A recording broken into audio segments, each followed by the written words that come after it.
बिस्मिल्लाहिर्रहमानिर्रहीम। सामीन इकराम अस्सलाम वालेकुम। FM 101.4 मीरपुर के मकबूल programme radio health time with Junaid Ansari में आज की नाबगा रोज़गार शख्सियत professor doctor Saima Parveen, classified gynaecologist, जिनके दस्ते मसीहाई से सैकड़ों नहीं, हज़ारों नहीं, बल्कि लाखों बहनों, माँओं, बेटियों को फ़ायदा हुआ। आप डिविजनल हेडक्वार्टर हॉस्पिटल मीरपुर में यहाँ पे तशरीफ़ रखती हैं, पेशेंट भी देखती हैं, ऑपरेशन थिएटर को भी अटेंड करती हैं और मोहतरमा बेनज़ीर भुट्टो शहीद मेडिकल कॉलेज मीरपुर में मेडिकल स्टूडेंट्स को पढ़ाती भी हैं, पीजी ट्रेनीज़ को तरबियत भी देती हैं। एक जान हज़ार काम। प्रोफेसर डॉक्टर साइमा परवीन साहिबा, आजकल ख़वातीन की बीमारियों के हवाले से क्या आपकी फ़ाइंडिंग है? मीरपुर डिवीज़न जो कि आज़ाद कश्मीर का सबसे बड़ा डिवीज़न है, यहाँ पे इस वक्त आप क्या क्या चीज़ें देख रही हैं? बिस्मिल्लाहिर्रहमानिर्रहीम। बहुत शुक्रिया जुनैद अंसारी साहब। तो मैं आपको बता दूं कि मैं पिछले अल्हम्दुलिल्लाह 10 साल मुझे हो गए यहाँ मोहतरमा बेनज़ीर भुट्टो शहीद मेडिकल कॉलेज में। मैंने एज़ असिस्टेंट प्रोफेसर इसमें ज्वाइन किया था और अब मैं अल्हम्दुलिल्लाह प्रोफेसर हूँ, हेड ऑफ़ डिपार्टमेंट हूँ। तो मुझे काम करने का मौका DHQ में मिला है। पहले हम न्यू सिटी में 1-2 साल हम रहे हैं, तो वहाँ तो सिर्फ OPDs वगैरह ही होती थी, लेकिन यहाँ पे अल्हम्दुलिल्लाह पिछले कोई 7-8 साल से मैं डिवीज़नल हेडक्वार्टर टीचिंग हॉस्पिटल में हूँ। तो यहाँ पे हर तरह के पेशेंट्स हमने देखे हैं, जिसमें ज़्यादातर यह है कि जो हामला औरतें होती हैं उनमें खून की कमी के ज़्यादा केसेस आते हैं, blood pressure, high blood pressure, और जिनको झटके भी लगते हैं पेशेंट्स को, और माँ और बच्चा बहुत सिक कंडीशन में आते हैं। तो अल्हम्दुलिल्लाह हम यहाँ पे जो टीचिंग हॉस्पिटल बनने की वजह से हमारे पास स्टाफ और हमारा जो फैकल्टी मेंबर्स हैं अल्हम्दुलिल्लाह सब वेल ट्रेंड और वेल एजुकेटेड, वेल एक्सपीरियंस्ड हैं। तो उसकी वजह से पेशेंट का सर्वाइवल अल्हम्दुलिल्लाह बहुत बेहतर है। अच्छा, प्रोफेसर डॉक्टर साइमा परवीन साहिबा, चूँकि आप अब ज़ाहिर है कि CPSP का भी हिस्सा हैं, आप PMC पहले बनी थी, बल्कि पहले PMDC थी, PMDC से PMC बनी और अब सुना कि दोबारा वो मुशर्रफ PMDC हो चुकी है। तो इन बड़े इदारों में भी आप ज़ाहिर है कि वहाँ पे खुद जाती भी हैं, वहाँ के लोग यहाँ पे आते हैं, जो PG trainees doctors post graduate training कर रहे हैं आपके पास, वो भी आपके पास यहाँ पे मौजूद होते हैं। तो आप क्या समझती हैं, यहाँ पे तमाम चीज़ें हॉस्पिटल में उन बच्चों को ट्रेन करने के लिए उस लेवल की हैं जिससे हम कंपेयर कर सकें इस्लामाबाद, रावलपिंडी, लाहौर या कराची के साथ? जी बिल्कुल। यहाँ पे हम ट्रेनिंग, हमारी जो FCPS पार्ट 2 की ट्रेनिंग है वो 2018 से शुरू हुई थी और बहुत सक्सेसफुली चल रही है। हमारे 3-4 PGs ऐसे भी हैं जो पार्ट 2 माशाल्लाह कर चुके हैं फर्स्ट अटेम्प्ट में, और ट्रेनिंग उनकी ऑलमोस्ट ठीक है। बस कुछ चीज़ों की कमी है, जैसे हमारे एडवांस लेप्रोस्कोपिक सर्जरीज़ हैं, वो हमारे पास इक्विपमेंट और इंफ्रास्ट्रक्चर प्रॉपर नहीं है, हमारे OTs इतने एस्टेब्लिश नहीं हैं, उसमें हमें काफ़ी प्रॉब्लम्स होती हैं। लेकिन इसके बावजूद अल्हम्दुलिल्लाह हर तरह की सर्जरीज़ हम करते हैं। लेप्रोस्कोपिक भी हम टच करने की ज़रूर कोशिश करते हैं। छोटे मोटे प्रोसीजर जैसे डायग्नोस्टिक हैं या छोटे मोटे ऑपरेशन जो हैं उसके ज़रिए भी हम कोशिश करते हैं। और फर्दर हम हमारी पूरी कोशिश है कि हमें इंफ्रास्ट्रक्चर हमारी बेहतर हो जाए, और जो डोनर्स हैं वो कोई हमें अगर मिल जाएँ तो हम अपने लेप्रोस्कोप और इस तरह के एडवांस इक्विपमेंट ख़रीद सकें, तो इंशाल्लाह उसमें भी हमारे एक्सपर्टीज़ हो जाएंगी।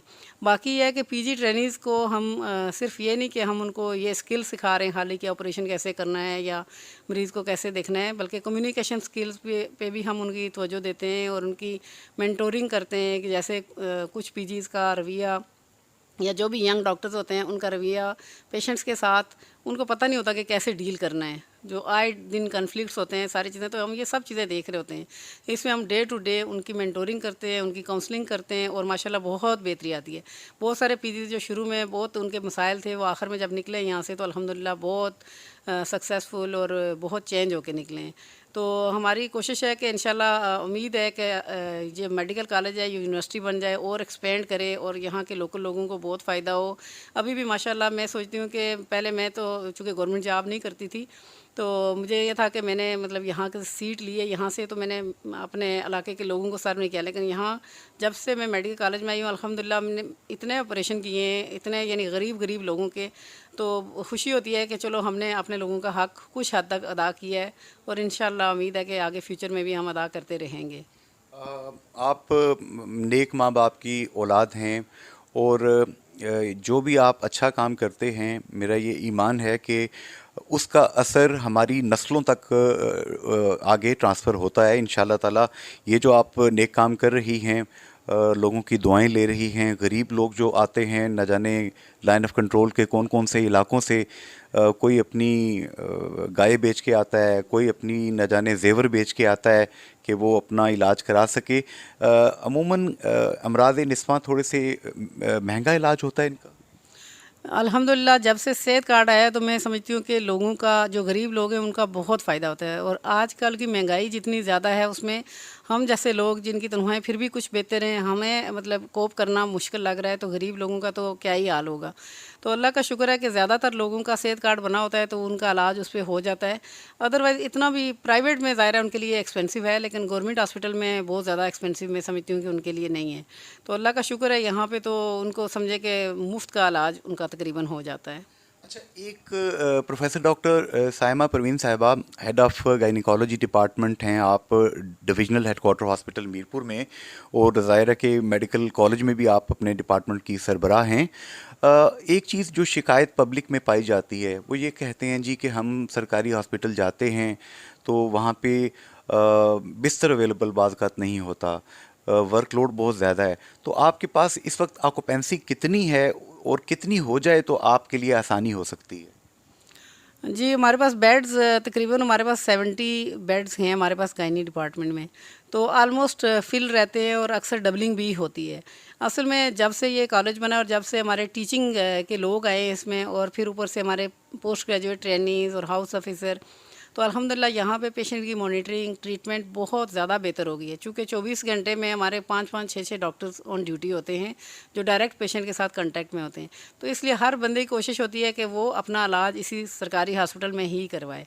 तो इस वजह से यहाँ पे बर्डन तो बहुत ज़्यादा है। ज़ाहिर है जो लोग दूर दराज से पहले प्राइवेट में जाते थे या पिंडी इस्लामाबाद जाते थे वो सारे यहीं पे लैंड करते हैं। फिर ये रेफरल सेंटर भी है, बिम्बर, कोटली, इवन के दीना, जेलम और इस साइड से भी मरीज़ हमारे पास आते हैं। तो इसलिए हमारे पास रश ज़्यादा होता है। तो बेड का ज़ाहिर है प्रॉब्लम तो होती है, लेकिन यह है कि नई बिल्डिंग जो बन रही है उसमें भी हमारे पास हमें जो पता चला है कि हमें 30-40 बेड्स ही दिए जाएंगे।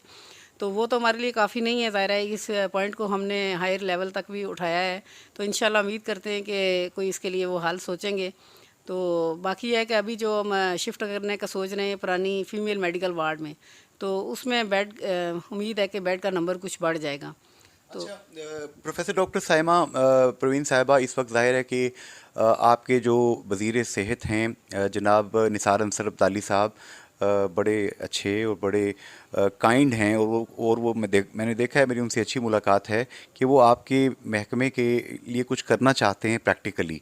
सरदार तनवीर इलियास खान साहब प्राइम मिनिस्टर हैं, he is a rich man, he is also willing to do something special in health department.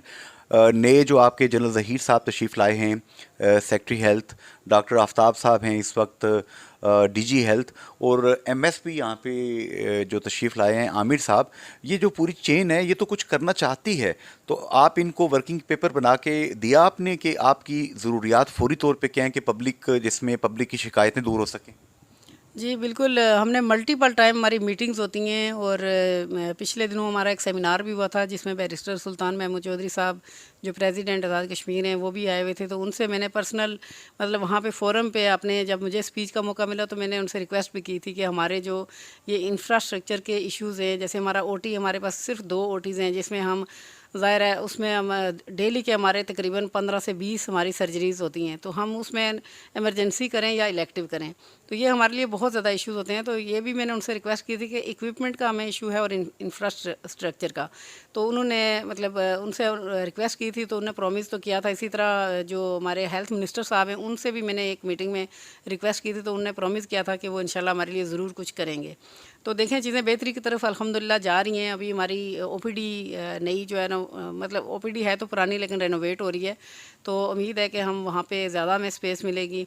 और इसी तरह जो नई मेडिकल वार्ड में हमें ज़्यादा स्पेस मिलेगी जो पुरानी मेडिकल वार्ड है, तो इंशाल्लाह चीज़ें बेहतर होंगी। अच्छा, प्रोफेसर डॉक्टर साइमा साहब, आपके यहाँ पे इस वक्त थोड़ा सा मैं चाहूँगा पब्लिक तक एक बात पहुँच जाए। आपके पास डॉक्टर्स कितने हैं, पीजीज़ कितने हैं, हाउस ऑफिसर्स ये सब मिला के पूरी जो चेन बनती है, प्रोफेसर से लेके टेल एंड पे हाउस ऑफिसर जो हैं, आप कितने लोग हैं यहाँ पे डिपार्टमेंट में? ये तकरीबन हमारे बन जाते हैं 12, तो हम कंसल्टेंट हैं, ठीक है, जिसमें प्रोफेसर्स हैं, 2 हम प्रोफेसर्स हैं, 3 एसोसिएट प्रोफेसर्स हैं और 2 असिस्टेंट प्रोफेसर हैं, 1 सीनियर रजिस्ट्रार हैं और 2 जो डिवीजनल हेडक्वार्टर टीचिंग हॉस्पिटल के मतलब ये जो कंसल्टेंट्स हैं, स्पेशलिस्ट हैं, जिनने डीजीओ और एमसीपीएस किया हुआ है। तो इसके अलावा हमारे पास तकरीबन 24 पीजी ट्रेनीज़ हैं और 12 हमारे पास हाउस अफसर हैं। तो ये काफ़ी बन जाते हैं, मेरा ख्याल है कोई 48 बन जाते हैं। माशाल्लाह। जी जी। और हमने जो पढ़ा है, थोड़ा सा मुझे भी चूँकि इत्तेफाक है 20-25 साल से आप पढ़े लिखे लोगों के साथ इंटरेक्शन करने का, कि एक डॉक्टर के साथ कम से कम 4 नर्सिस पैरामेडिकल स्टाफ का होना ज़रूरी है। तो इसमें कोई किल्लत तो नहीं है आपके पास, यानी कि आपके पास 200 नर्सिस होनी चाहिए तकरीबन? हमारे पास एचआर की शदीद कमी है, मैं कहूँगी। हमारे पास देखें पूरा इतना 60 बेडेड हॉस्पिटल या जो गायनी डिपार्टमेंट है, लेकिन टोटल हमारे पास 2 जो है वो स्टाफ नर्सिंग स्टाफ्स होती हैं। एक आध कहीं स्टेज 1 में होती है, एक आया होती है हमारे पूरे फ्लोर पे, जिसने लेबरों को भी देखना है, ऑपरेशन थिएटर को भी देखना है, वार्ड को भी देखना है। तो ये चीज़ें तो बहुत मुश्किल से हम जो है ना, इसीलिए तो हमारे जो पेशेंट्स के साथ भी मसले मसाइल ज़्यादा होते हैं, तो प्रॉब्लम तो काफ़ी ज़्यादा है, एचआर काफ़ी ज़्यादा कम है। तो गोया यानी कि ये 48-50 डॉक्टर्स के साथ 200 नर्सिस कम अज़ कम होनी चाहिए, जो कि यूनाइटेड नेशन ने एक क्राइटेरिया मुकर्रर किया है। आपके पास टोटल 4-5 नर्सिस हैं इस वक्त? जी, हमारे जो गायनी डिपार्टमेंट में आती है वो तो एक ड्यूटी पे यानी 2 होती हैं एक वक्त में, तो 2 2 4 तो 6 हो गई यानी ये टोटल। जी जी। मैं यहाँ पे चूँकि हमारा ये प्रोग्राम जो है रेडियो पाकिस्तान का क्लासिफाइड प्रोग्राम है, ये हफ्ते के दिन हफ्ते की शब को पूरे पाकिस्तान में नश्र किया जाता है और जुम्मे को ये पूरे आज़ाद कश्मीर और पंजाब के इलाके में सुना जाता है। बहुत से पावर कॉरिडोर्स में हमारे मिनट्स बन के जाते हैं। प्रोफेसर डॉक्टर साइमा परवीन, सरबराह gynaecology department, divisional headquarter hospital, जो आज़ाद कश्मीर का सबसे बड़ा वाहिद डिविजनल हेडक्वार्टर हॉस्पिटल है, वो हमें बता रही हैं कि 48 डॉक्टर्स उनको ये हेड करती हैं। मरीज़ सैकड़ों नहीं हज़ारों की तादाद में आते हैं। बेड्स इनके पास जो अवेलेबल हैं वो 60 से 70 के दरमियान हैं और नर्सिंग स्टाफ 24 घंटे की रोटेशन मिला के 6 टोटल हैं। मेरा ख्याल है मुझे कुछ कहने की ज़रूरत नहीं कि किसको क्या करना चाहिए।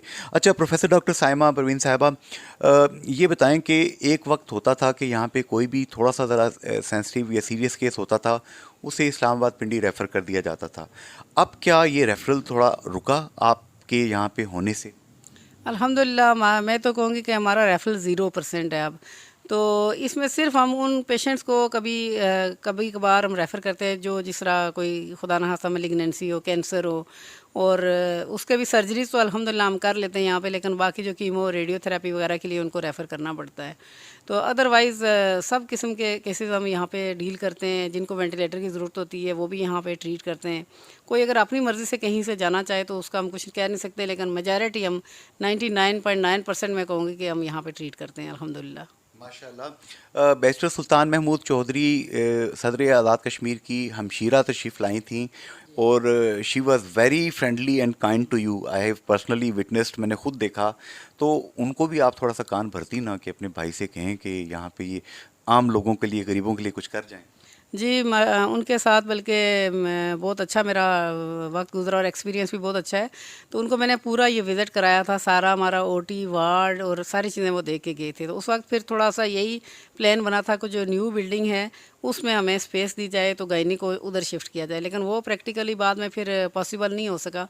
तो कोशिश तो अभी भी हम उनके साथ लिजान में हैं और उम्मीद है कि वो भी हमारी हेल्प करेंगे, उन्होंने प्रॉमिस किया हुआ है। बल्कि उनने तो यहाँ पे लेप्रोस्कोपिक सर्जरी भी हमारे साथ की थी। तो डॉक्टर सलमा नूर साहिबा जो हैं वो माशाल्लाह बहुत कोऑपरेटिव और बहुत इंटरेस्टिंग थी कि यहाँ पे इस तरह के काम होने चाहिए। एक सेंटर भी इस्टेब्लिश करने का उन्होंने मिनिमल एक्सेस सर्जरी का प्रॉमिस किया हुआ है। तो उम्मीद है कि वो जल्द से जल्द इस्टेब्लिश हो। हमारी भी बहुत ख्वाहिश है कि हमने इतनी जो ट्रेनिंग की और जो सीखा तो हम मतलब उसको प्रैक्टिस करना चाहते हैं। ज़ाहिर है हम अच्छे अदारों से, मैंने होली फैमिली हॉस्पिटल रावलपिंडी में प्रोफेसर रिजवाना चौधरी के साथ मैंने ट्रेनिंग की है और इसी तरह मेरी कोलीग्स जो भी हैं, कोई गंगाराम से करके आई हैं, कोई शेख जैद से करके आई हैं। तो हम वेल ट्रेंड है, लेकिन यहाँ पे हमें ज़ाहिर है जब इंफ्रास्ट्रक्चर नहीं होगा या इक्विपमेंट नहीं होगा तो हम वो प्रैक्टिस नहीं कर सकते।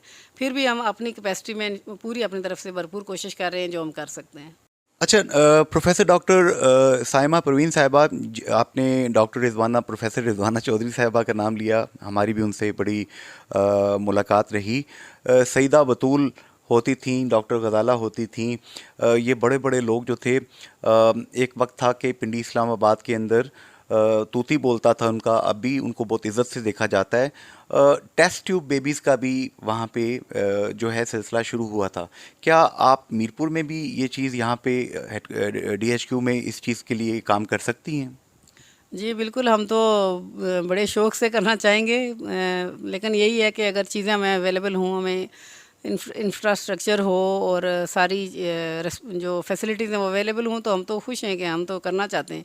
और पुअर पेशेंट्स जो 5-5 6-6 लाख का ये प्रोसीजर होता है तो वो अफोर्ड नहीं कर सकते, तो यहाँ पर हम मिनिमल पेमेंट पे उनका कर सकते हैं या विदाउट पेमेंट भी कर सकते हैं अगर गवर्नमेंट चाहे तो। हमने देखा है आम तौर पर किसी घराने में औलाद ना हो, बहुत से सोशल मसाइल बन जाते हैं, खुदा न खास्ता अलहदगी तक की नौबत आ जाती है। तो ये चीज़ करने के लिए आपको कोई स्पेशल लैब चाहिए होती है या ट्रेनिंग चाहिए होती है या आपने की होती है? ट्रेनिंग हमने बहुत एडवांस इसमें तो नहीं की होती, लेकिन वो कोई मसला नहीं होता, वो हम 1-2-3 मंथ में कर सकते हैं। बाकी ये है कि इसके लिए लैब चाहिए होती है, एम्ब्रियोलॉजिस्ट चाहिए होता है और इक्विपमेंट ऐसा चाहिए होता है जिसमें हम, और ऑल द टाइम लाइट और इसका इलेक्ट्रिसिटी का इशू ना हो। मतलब ये काफ़ी इस्टेब्लिश करने वाली चीज़ है, कोई सिंपल नहीं है कि हम मतलब किसी रूम को बना लें या कर लें। तो पाकिस्तान में ज़ाहिर है इस्लामाबाद पिंडी में जहाँ मैंने नाम लिया, वहाँ पे भी अमूमन देखा गया कि प्राइवेट सेटअप्स के अंदर टेस्ट ट्यूब बेबीज़ का वहाँ पे किया जाता है। गवर्नमेंट सेटअप्स में क्या पूरे पाकिस्तान में ये चीज़ है कहीं? कहीं पे भी नहीं है आज तक, अभी तक तो कहीं पे भी नहीं है। अच्छा जी अभी। अच्छा, ये बताएं कि जब से डॉक्टर आमिर साहब तशरीफ़ लाए हैं, वैसे तो इनके ऑफिस का माहौल बड़ा, मैंने देखा है कि स्माइलिंग किस्म का होता है। जो भी बंदा आता है दर्द से कराता हुआ, गुस्से से बोलता हुआ, वो जब जाता है तो उसके चेहरे पे भी मुस्कुराहट होती है और चाय वाय पी के जाता है यहाँ पे। इनके आने से आपके डिपार्टमेंट को और मरीज़ों को क्या फ़ायदा हुआ? अल्हम्दुलिल्लाह, डॉक्टर अमर अज़ीज़ जो हमारे मेडिकल सुपरिंटेंडेंट हैं, उनके आने से हमें मतलब ये है कि बहुत फैसिलिटेट करते हैं। ये हर किस्म जो पेशेंट से रिलेटेड चीज़ हो, इंफ्रास्ट्रक्चर हमारे लिए अभी जैसे ये ओपीडी हमारे इस्टेब्लिश करके दे रहे हैं, रेनोवेट करके दे रहे हैं, और इसी तरह जो हमारी बिल्डिंग डिमोलिश होनी है तो उसके बदले में जो ये हमारे लिए कर रहे हैं वो भी एक अच्छी जगह में प्रोवाइड कर रहे हैं। हर तरह से हमारे साथ कोऑपरेट करते हैं। तो माहौल हमारा, शुक्र है अल्हम्दुलिल्लाह कि हम बहुत अच्छा कंफर्टेबल माहौल में काम कर रहे हैं इस वक्त। अच्छा, अमूमन मैंने देखा है आज से चंद साल पहले इस तरह की खबरें पहले लाहौर इस्लामाबाद से लगती थी कि गेट के ऊपर ही बेबी डिलीवर हो गया, कसाई किस्म का स्टाफ था और ख़ातून को अंदर ना जाने दिया गया। इस तरह की खबरें, नामुनासिब किस्म की मीडिया बैशिंग की जाती थी। मैंने आज तक कभी मीरपुर में, शुक्र अल्हम्दुलिल्लाह, इसकी इस तरह की बातें नहीं सुनी हैं। आपका जो पैरामेडिकल स्टाफ है, नर्सिज़ हैं, उनकी थोड़ी सी किल्लत मुझे पता चला यहाँ पे है। तो आप आमिर साहब से रिक्वेस्ट करें ना, एमएस साहब से, कि आपकी नर्सिज़ में कुछ डबल इजाफा कर दें। जी, हमारी अक्सर मीटिंग होती है एमएस साहब से, और उनको भी पता है और वो भी पूरी कोशिश करते हैं अपनी तरफ से। और हायर अथॉरिटीज़ को भी जो है बार बार हम इनसे कहते हैं और ये लिखते भी हैं, लेकिन ज़ाहिर है गवर्नमेंट का फिर अपने कुछ बजट के इश्यूज़ होते हैं या जो भी, तो उन्होंने फिर वक्त के साथ साथ ही इसको कुछ देखना है और फैसिलिटेट करना है इंशाल्लाह। मैं यहाँ पे, जहाँ पे पावर कॉरिडोर्स में मुख्तलिफ इदारे हमारी चीज़ें नोट कर रहे होते हैं, मिनट्स बना रहे होते हैं, खल्क़े खुदा तक बात बराह रास्त पहुँच रही है। बरतानिया, अमेरिका, यूरोप, हर जगह पे हमारे सुनने वाले मौजूद हैं। अगर हाजी मोहम्मद सलीम मरहूम रहमतुल्लाह अलैह जैसा एक इंसान करोड़ों रुपए अपनी गिरा से खर्च करके कश्मीर इंस्टीट्यूट ऑफ कार्डियोलॉजी बना के वक्फ़ कर सकते हैं इंसानियत के लिए, अगर यहाँ पे चौधरी ज़हूर हुसैन जैसा बंदा अकेला उठ के अपनी मरहूमा बेटी की ख्वाहिश का एहतराम करते हुए किडनी डायलिसिस सेंटर बना सकते हैं, जो कि आज़ाद कश्मीर का अब सबसे बड़ा किडनी डायलिसिस सेंटर बन चुका है, डॉक्टर शहजाद शेख, डॉक्टर ताहिर उसे रन कर रहे हैं, 10 करोड़ रुपए का सालाना बजट है जो आप लोग देते हैं। तो क्या अपनी माँओं, बहनों और बेटियों के लिए एक अच्छा गायनेकोलॉजी सेंटर जो कि डिविजनल हेडक्वार्टर हॉस्पिटल मीरपुर में हो, अगर कोई बंदा उसको अपने माँ बाप, अपने बच्चों के नाम पे डोनेट कर दे, तो क्या इससे बड़ा सौदा, इससे अच्छी तजारत अल्लाह के साथ कोई हो सकती है? अगर कोई बंदा करना चाहे ऐसा, तो वो क्या करे? जी बिल्कुल, अभी जैसे हम रेनोवेट करवा रहे हैं, हमारी पुरानी मेडिकल वार्ड थी उसको हम गायनी डिपार्टमेंट में शिफ्ट करने वाले हैं। तो उसमें बहुत सारा काम करने वाला है, तो उसके लिए हमें बहुत सारी डोनेशन की ज़रूरत है। अगर कोई करेगा तो इससे बड़ी और कोई अच्छाई हो नहीं सकती। उसमें मैंने जो गुजारिश की, इट मीन्स कि अगर कोई बंदा डोनेट करना चाहता है, बना के देना चाहता है, या बरतानिया, अमेरिका, यूरोप, सऊदी अरब, कहाँ कहाँ से पैसे भेजना चाहता है, तो फोकल पर्सन डॉक्टर आमिर साहब से रब्ता कर ले, किससे रब्ता करे? जी, ज़ाहिर है फ़ोकल पर्सन तो हमारे एमएस साहब ही हैं। तो इसके लिए मैं कहूँगी कि कोई जिस तरह कुछ जो डोनर्स हैं वो अगर कुछ चीज़ें हमें कर दें, जैसे हमारा ओटी है उसको हमें इस्टेब्लिश कर दें। दूसरा कोई जो इंस्ट्रूमेंट्स हैं, इक्विपमेंट है एडवांस, जो जैसे लेप्रोस्कोपी के हैं हमारी चाहिए, काल्पोस्कोप है, स्टेरोस्कोप हमें चाहिए। तो इस तरह की चीज़ें अगर हमें कर दें, एक कोई लेबर रूम को इस्टेब्लिश कर दें, डिफरेंट मतलब लोग इसमें पार्टिसिपेट कर सकते हैं और हमारी चीज़ें बहुत बेहतरी की तरफ जा सकती हैं फिर। जनाब निसार अंसर अब्दाली साहब, पब्लिक के लिए, मखलूक खुदा के लिए जब आप आसानी पैदा करते हैं तो अल्लाह ताला की रहमत के दरवाजे खुल जाते हैं, वो आपके लिए आसानी पैदा करता है। यहाँ पे प्रोफेसर डॉक्टर साइमा परवीन साहिबा, सरबराह शोबा gynaecology, doctor Aamir, MS DHQ hospital, ये जितने लोग, जितने डॉक्टर्स बैठे हैं, खुदा की कसम ये आपकी खिदमत के लिए बैठे हैं, पब्लिक की खिदमत के लिए बैठे हैं। किसी डॉक्टर का दिल नहीं चाहता कि उसका मरीज़ तकलीफ़ में हो और तकलीफ़ में रहे। अगर आप इनकी मदद करके मखलूक खुदा की मदद करेंगे, अल्लाह आपकी मदद करेगा। आप डॉक्टर आमिर साहब से रब्ता कीजिए डीएचक्यू हॉस्पिटल में, या ख़ुद गायनी वार्ड का, ऑपरेशन थिएटर का दौरा कीजिए। जो फिर दिल में आता है वो कीजिए। आपने कौन सा अपने पास से देने हैं, दिए हुए में से देने हैं, इशफाक अहमद साहब कहा करते थे। अच्छा प्रोफेसर डॉक्टर साइमा परवीन साहिबा, हम देखते हैं हमारे यहाँ पे मीरपुर डिवीज़न के अंदर ख़वातीन के चेहरे पे छाइयाँ होती हैं, उनका रंग पीला सा होता है, उनके बच्चे पतले पतले से, नकम्मे नकम्मे से होते हैं। नकम्मे से मुराद सेहत वाइज मैं कह रहा हूँ। ये सारी खराबियाँ डाइट के साथ जुड़ी हैं, किसके साथ जुड़ी हैं? जी बिल्कुल, डाइट चूँकि हमारे लोग इतने पुअर हैं, उनका खाने पीने का जो बैलेंस डाइट है वो उनको नहीं मिलती, ठीक है। और दूसरा जो खेतों में काम करते हैं या मिट्टी में काम करते हैं तो उनमें वर्म इन्फेस्टेशन वगैरह भी बहुत ज़्यादा होती हैं, ठीक है। तो लोगों को एजुकेशन भी नहीं है, तो इसका मल्टीपल फैक्टर्स हैं। यानी कि एक तो लोग जिनके पास होता भी है खाने के लिए, वो भी प्रॉपर अपनी डाइट उस तरीके से नहीं लेते। तो जैसे कोल्ड ड्रिंक्स ज़्यादा पिएंगे या जंक फूड ज़्यादा खाएंगे, तो बैलेंस डाइट नहीं लेंगे, अच्छी डाइट नहीं लेंगे, तो फिर न्यूट्रिशनल डेफिशिएंसीज होती हैं, एनीमिया हो जाता है उनको, यानी खून की कमी जिसको हम कहते हैं। तो उसकी वजह से फिर मल्टीपल प्रॉब्लम, स्किन के प्रॉब्लम, बाल गिरना और सारी ये प्रॉब्लम्स उनके साथ हो सकती हैं।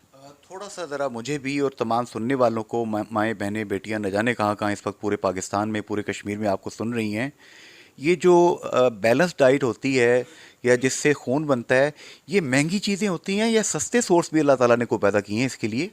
इसके लिए सिर्फ अकल चाहिए कि अगर अकल इस्तेमाल करें तो देखें, खजूर इतनी ज़्यादा महंगी नहीं है। रेगुलर अगर अपनी डाइट में इस्तेमाल करें, हदीस भी है कि जिस घर में खजूर हो उस मरीज़ की कमी नहीं हो सकती। तो खजूरें हम सब लोगों को रखनी चाहिए। जैसे हम लोग जंक फूड रखते हैं या टॉफ़ियाँ रखते हैं या चॉकलेट्स रखते हैं, इसकी बजाय अगर हम हेल्दी चीज़ें जिस तरह खजूर रख लें या फ्रूट्स बैलेंस करके, रोज़ कोई ज़रूरी नहीं है कि हम 10 किलो के सेब या मल्टीपल फ्रूट्स लाएं, एक दिन में एक फ्रूट भी लें। और अगर घर का हर फर्द, वैसे हर फर्द को खाना चाहिए, लेकिन यह है कि जो हमला औरतें हैं उनको ज़्यादा थोड़ा ख्याल रखना चाहिए। बाकी यह है कि जिस तरह जंक फूड है, कोल्ड ड्रिंक्स हमारे लोग बहुत रिवाज बना हुआ है, जहाँ किसी के घर मेहमान भी चले जाएँ, पहले फिर भी कोई चाय के लिए पूछता था, आप भर के कोल्ड ड्रिंक्स तो ले आते हैं आसान, ना आग जलानी पड़े तो ना कुछ तकलीफ़ करनी पड़े। तो ये चीज़ें नुकसान देती हैं। ज़ाहिर है इसमें जो हम आयरन हम ले भी रहे होते हैं वो भी हमारा एब्ज़ॉर्ब नहीं होता है, ठीक है। मेरा सवाल वहीं स्टैंड कर रहे हैं। आपने बहुत खूबसूरत बात कही, खजूर इतनी महंगी नहीं है। मौसमी फल हमने देखे हैं, जब खरबूजों का मौसम आता है तो 30 रुपये, 20 रुपये, 15 रुपये किलो भी खरबूजा बिकते हुए देखा है हमने। और कई दफ़ा तो हमने देखा है पूरी की पूरी लाट 100 रुपये की दे रहे होते हैं। सस्ते सोर्सेज हैं हमारे पास, मौसमी फल हमेशा सस्ता होता है। जी बिल्कुल, लेकिन ये आप जो बात कर रहे हैं तकरीबन कोई आज से कोई 2-3 साल पहले की बात है। आप 15-20 रुपए किलो कोई भी चीज़ नहीं मिलती है, लेकिन फिर भी मैं वही कह रही हूँ कि एक फ्रूट तो ख़रीद सकता है बंदा ना। एक चीज़ अगर आप 1 किलो ख़रीदेंगे 200 रुपये की आ जाएगी या 100 रुपये की आ जाएगी। तो डेली बेसिस पे अगर आप एक भी चीज़ खरीद के खाते हैं तो वो भी आप कर सकते हैं, और ये इतना एक्सपेंसिव नहीं पड़ता जितना आप बाद में मेडिसिन पे लगाते हैं। अगर खून की कमी है तो महंगे महंगे इंजेक्शन जो खून बनाने वाले लगाने पड़ेंगे या ब्लड लगाना पड़ेगा, तो वो ज़्यादा एक्सपेंसिव पड़ता है। इसलिए अगर पहले से आप शुरू से ही सोचें, जैसे हमारे पास जो रेगुलर पेशेंट्स आते हैं तो हम उनको शुरू से ही फॉलो कर रहे होते हैं, उनको प्रोफाइलैक्टिक आयरन भी दे रहे होते हैं, कैल्शियम, और इसमें सस्ती भी मेडिसिन आती हैं, जैसे MMS टैबलेट आती है WHO वाले ने फ्री दी हुई है, ठीक है। तो ये चीज़ें जो शुरू से हमारे पास फॉलोअप करवाते हैं तो उनको हम शुरू से स्टार्ट करा देते हैं, तो उनमें कम चांस होता है इसका खून की कमी होने का या बाकी न्यूट्रिशनल डेफिशिएंसीज़ का। अच्छा, अमूमन ये कहा जाता है जी कि ख़वातीन कलेजी खाएं, गोश्त खाएं, वाइट मीट खाएं। तो अब तो जो इस वक्त हमारी माली सूरत हाल पूरी कौम की बनी हुई है, ये अफोर्ड करना जो एनिमल सोर्स की प्रोटीन है, इसे अफोर्ड करना थोड़ा सा मुश्किल है। तो क्या सब्जियों में भी, दालों में भी कोई ऐसी चीज़ है कि जिसके ज़रिए प्रोटीन मिल सके पेशेंट को? जी बिल्कुल, दालें हैं, पालक है, जिस तरह पालक खा सकते हैं, चुकंदर है, और सब्जियां भी, मतलब इस तरह सब्जियां और गोश्त ज़रूरी नहीं हफ्ते में एक दो दफ़ा भी खाएं तो वो भी काफ़ी है उनके लिए। तो बाकी सब्जियां, फल और दालों से भी पूरा किया जा सकता है। दालों में प्रोटीन्स होती हैं, मिनरल्स होते हैं, विटामिन्स होते हैं, तो ये सारी चीज़ें, मतलब बैलेंस डाइट, इसका मतलब ही यही है कि फ्रूट, सब्जियां, दालें, फल, हर चीज़ खाएं बैलेंस अमाउंट में। ज़रूरी नहीं है कि सिर्फ गोश्त ही खाते जाएँ, तो सिर्फ एक चीज़ खाएंगे तो ज़ाहिर है वो बैलेंस डाइट तो नहीं होगी फिर। अच्छा, एक चीज़ ये बताएंगी कि अमूमन हमारे यहाँ पे ये एक, जब से यहाँ पे थैलेसीमिया सेंटर आपके DHQ हॉस्पिटल में भी मौजूद है माशाल्लाह, वो भी बड़ा अच्छा चल रहा है, लोगों की खिदमत हो रही है। अमूमन ये चीज़ कही जाती है कि अगर जो नया शादीशुदा जोड़ा है, अगर उन दोनों के अंदर माइनर जीन्स मौजूद हैं, कि उनके अंदर थैलेसीमिया का इशू है, तो थैलेसीमिया मेजर में कन्वर्ट हो सकता है। क्या ये बात दुरुस्त है या ऐसी अफवाह है? सुना है आजकल इसके टेस्ट करके तो शादी करनी चाहिए। जी, ये बिल्कुल दुरुस्त है, और मैं कहती हूँ इसको गवर्नमेंट को कंपलसरी करना चाहिए कि हर बंदे का ये थैलासीमिया ट्रेट हुआ हो। तो ज़ाहिर है अगर किसी का पॉजिटिव होगा और दूसरे का भी पॉजिटिव होगा तो उनको आपस में शादी नहीं करनी चाहिए, क्योंकि इससे थैलासीमिया मेजर और उसका बर्डन फैमिली पे भी पड़ता है, और मेंटली बंदा, ज़ाहिर है हर पूरी फैमिली डिस्टर्ब होती है जब बच्चे थैलासीमिया के होते हैं। हर महीने उनको ब्लड लग रहा था, उनकी जो कंडीशन होती है वो देखना भी पेरेंट्स के लिए इतना आसान नहीं होता, ठीक है। तो इसको ये नहीं चीज़ ऐसी है जिसको हम ख़त्म कर सकते हैं, प्रिवेंट कर सकते हैं। तो उसका यही है कि हम शादी से पहले या तो टेस्ट कर लें, या फिर सबको पता हो गया उसका थैलासीमिया स्टेटस क्या है, क्योंकि हमारे एशियन रीजन में ये कॉमन है। अच्छा, एक और बात कही जाती है, हम प्रोग्राम के एंड की तरफ हम जा रहे हैं, लोगों के सवालात का एक बैंक है जो हमारे पास होता है, मैं उसमें से स्क्रैच करके चीज़ें आपसे पूछ रहा हूँ। प्रोफेसर डॉक्टर साइमा परवीन साहिबा, head of gynaecology department DHQ hospital Mirpur, एक लोगों में बार बार ये चीज़ कही जाती थी कि कज़न मैरिजेस की वजह से हमारे बच्चे जो बरतानिया में हैं, यूरोप में हैं, या यहाँ मीरपुर में, इस इलाके में, कश्मीर में हैं, वो बच्चे नॉर्मल नहीं होते। लेकिन इसके बावजूद भी कज़न मैरिजेस में कमी वाक़ई नहीं हुई। क्या ये बात वाकई दुरुस्त है या सोशल टैबू है ये? नहीं, ये बिल्कुल सही है कि कुछ ऐसी डिजीज़ेज़ होती हैं जो कि फैमिलीज़ में रन करती हैं। तो जो लोग बिल्कुल मतलब फैमिली से हटते ही नहीं हैं, अपने फर्स्ट कज़न में ही शादियां करते हैं, तो उनके लिए ज़ाहिर है ये फिर नुकसानदेह होती हैं, क्योंकि वो बीमारियां फिर ज़्यादा फैलने का ख़तरा होता है। तो बिल्कुल मैं इसको ये नहीं कहूँगी कि बिल्कुल ही वो फैमिली में शादी ना करें, लेकिन ये जो बिल्कुल रनिंग होती है ना, कि एक रिवाज ही बन जाता है कि फैमिली से बाहर बिल्कुल ही नहीं आपने जाना, तो ये चीज़ इसके लिए नहीं है। मतलब वो बीमारियां फिर जिस तरह मौरूसी बीमारियां हैं वो ज़्यादा फैलने का ख़तरा है। अच्छा, इसी तरह एक और जो बात अक्सर पूछी जाती है, कि अगर किसी खातून के यहाँ औलाद नहीं हो रही, तो अमूमन खातून ही को मुर्द इल्ज़ाम ठहरा के दूसरी, तीसरी, चौथी, पांचवी शादी, इन चीज़ों का रास्ता खोल दिया जाता है। आप मेडिकल नुक्ता निगाह से क्या रोशनी डालेंगी इस पे? जी, इसमें मैं तो यही कहूँगी कि हस्बैंड वाइफ दोनों जो है उनकी दोनों में प्रॉब्लम हो सकती है, ठीक है। तो उसमें हस्बैंड का तो सिंपल टेस्ट होता है, इसलिए हम कहते हैं कि सबसे पहले हस्बैंड का टेस्ट करवाया जाए। तो वो अगर क्लियर है तो फिर हम फीमेल पे जो है ना फर्दर उसकी इन्वेस्टिगेशन कर सकते हैं।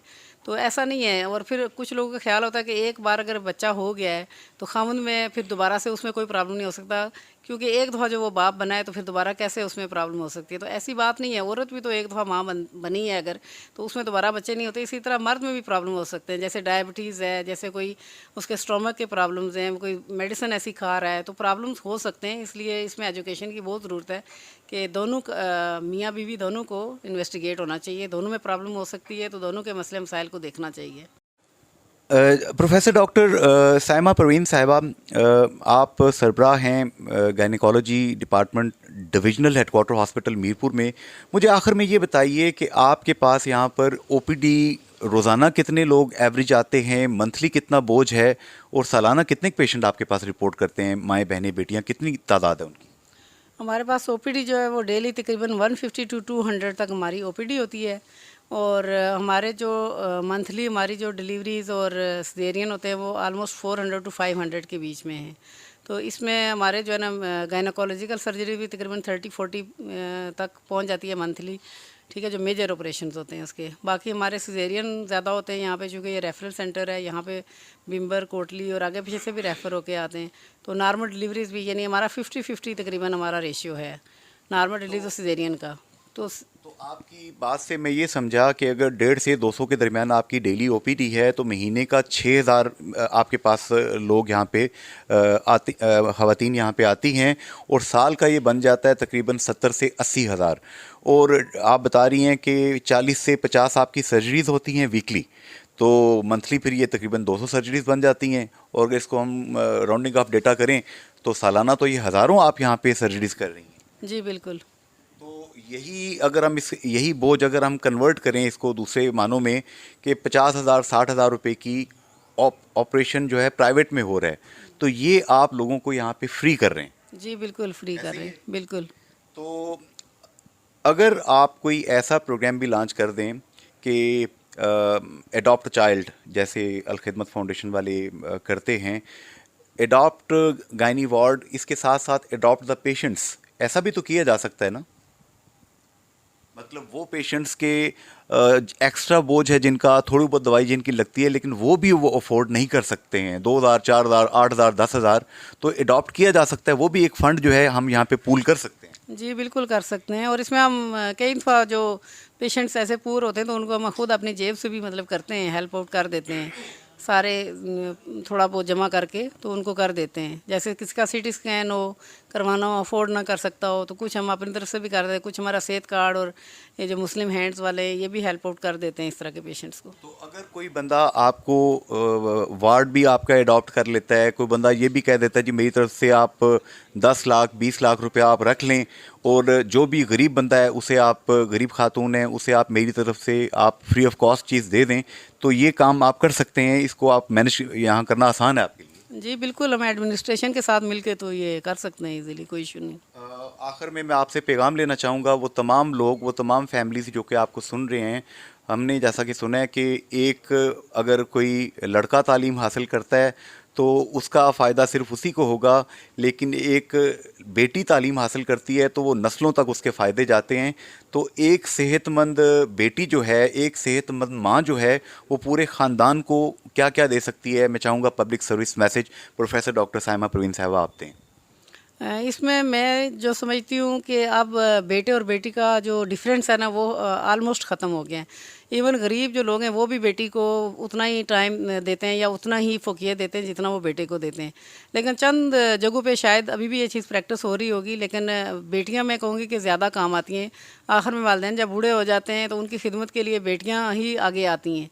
बेटे तो फैमिलीज़ को लेके तो आगे पीछे हो जाते हैं, लेकिन बेटियां आखिर में भी काम आती हैं। और दूसरा ये है कि ज़ाहिर है एक औरत हेल्दी होगी, पढ़ी लिखी होगी, तो उसने पूरी फैमिली को और आने वाली नस्लों को उसने तरबियत देनी है, तो इस पे तवज्जो देनी चाहिए। और जहाँ पे ये चीज़ अभी भी प्रैक्टिस हो रही है उन लोगों को भी सोचना चाहिए, और उनको गवर्नमेंट की ज़िम्मेदारी ये है कि उनको एजुकेट करें।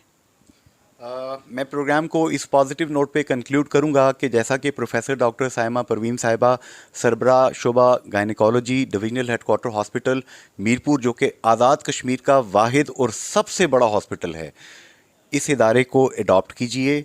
जो काम ये लोग कर रहे हैं वो करोड़ों रुपए मालियत का काम है, जो कि फ्री ऑफ कॉस्ट लोगों को फ़ायदा उसका पहुंच रहा है। लेकिन बहुत सी शॉर्ट कमिंग्स हैं जो कि पब्लिक प्राइवेट पार्टनरशिप के तहत दूर हो सकती हैं। डॉक्टर आमिर अजीज़ साहब यहाँ पे एमएस हैं, अगर हाजी मोहम्मद सलीम यहाँ पे केआईसी बना के दे सकते हैं तो आइए इन इदारों को अडॉप्ट करें।